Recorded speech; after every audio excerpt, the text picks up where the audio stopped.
আসসালামু আলাইকুম সম্মানিত শিক্ষক ভাই বোনেরা, জিপিএস আইসিটি লার্ন চ্যানেল থেকে আপনাদেরকে স্বাগত জানাচ্ছি।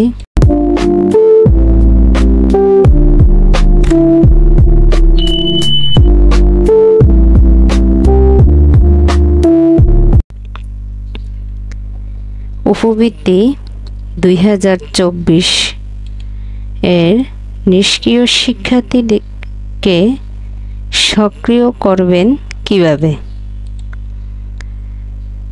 অর্থাৎ কিভাবে পিইএসপি পোর্টালে নিষ্ক্রিয় শিক্ষার্থীকে সক্রিয় করবেন। আমি একটি আইব্যাস প্লাস থেকে একটি বিজ্ঞপ্তি আসছে, বিজ্ঞপ্তিটি পরে শোনাচ্ছি আগে, তারপরে লাইভে আমি দেখাবো। নিষ্ক্রিয় ডাটা সক্রিয়করণ সংক্রান্ত সমস্যা সমাধানের জন্য তথ্য প্রেরণ ফরম। গত 2023-24 অর্থ বছরে জানুয়ারির জুন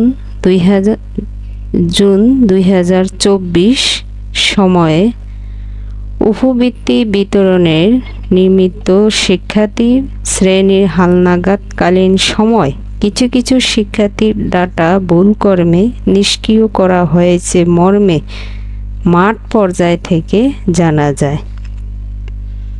বর্ণিত অবস্থায় উক্ত শিক্ষার্থীদের জন্ম নিবন্ধন নম্বর প্রেরণের জন্য বিএসিএস অ্যান্ড আইব্যাস প্লাস প্লাস স্কিম কর্তৃক অনুরোধ জানানো হয়েছে। আইব্যাস প্লাস প্লাসের মাধ্যমে উক্ত শিক্ষার্থীদের ডাটা সক্রিয় করে দেয়া হবে। সে লক্ষ্যে সংশ্লিষ্ট শিক্ষার্থীদের জন্ম নিবন্ধন নম্বর প্রেরণের জন্য গুগল ফর্ম এর লিঙ্ক প্রেরণ করা হলো। তথ্য প্রেরণের ক্ষেত্রে নিম্নে নির্দেশনা অনুসরণ করতে হবে। শিক্ষার্থীর বেনিফিশিয়ারির মডিউলে শিক্ষার্থীর প্রোফাইল অপশনে শিক্ষার্থীর ডাটা নিষ্ক্রিয় করা আছে কিনা যাচাই করে নিতে হবে। খ. প্রত্যেক শিক্ষার্থীর জন্ম নিবন্ধন নম্বর পৃথক পৃথকভাবে এবং ইংরেজিতে এন্ট্রি দেবেন, তবে একজন শিক্ষার্থীর ডাটা একাধিকবার এন্ট্রি করবেন না। তথ্যের লিঙ্ক প্রেরণের লিঙ্ক অথবা এই লিঙ্কে। তো আমি এখন এই লিঙ্কে গিয়ে আমি করে দেখাচ্ছি, আপনারা দেখেন। গুগল ক্রোম ওপেন করে নিচ্ছি, এখান থেকে জিমেইল ওপেন করছি।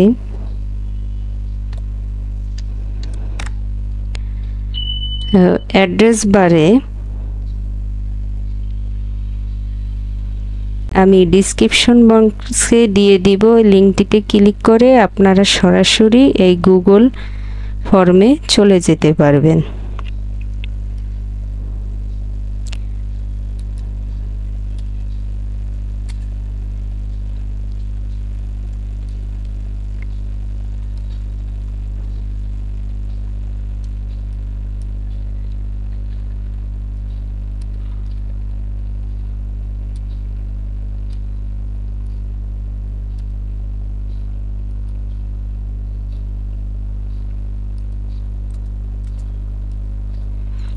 তো লিঙ্কটি লেখা হয়েছে, আমি এন্টারে হিট করছি।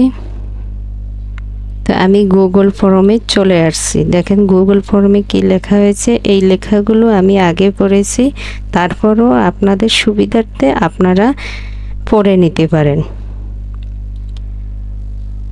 তো আমি এখানে গিয়ে আমি প্রধান শিক্ষকের ইমেইল দিয়ে দিবেন।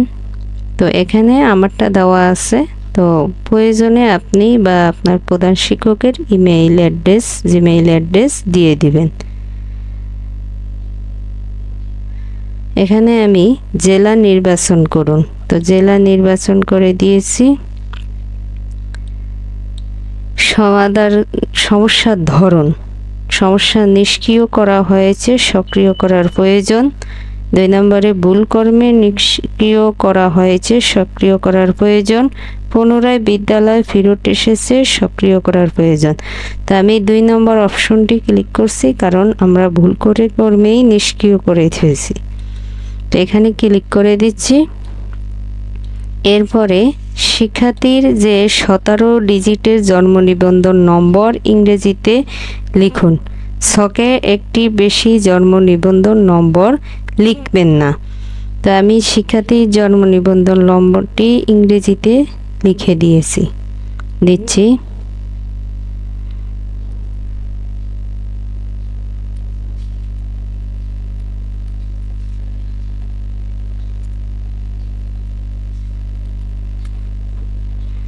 তো এখান থেকে সাবমিট বাটনে ক্লিক করছি। আমার একটি তথ্য সাবমিট হয়েছে। এখন যদি পুনরায় আমি আরেকটি সাবমিট করতে চাই, তাহলে আমাকে এখানে ক্লিক করতে হবে, সাবমিট অ্যানাদার রেসপন্স, এখানে ক্লিক করতে হবে। তো এখানে ক্লিক করছি। তো ক্লিক করে আবার আপনি জেলা নির্বাচন করে দেবেন। আমার একটি শিক্ষার্থীর ভুল কর্মে নিষ্ক্রিয় হয়েছে, এই জন্য আমি একটি শিক্ষার্থী গুগল ফর্ম পূরণ করেছি। তো আপনাদের একাধিক শিক্ষার্থী যদি ভুল কর্মে নিষ্ক্রিয় করা হয়ে থাকে, তাহলে আপনারা একাধিকবার এই ফর্মে গিয়ে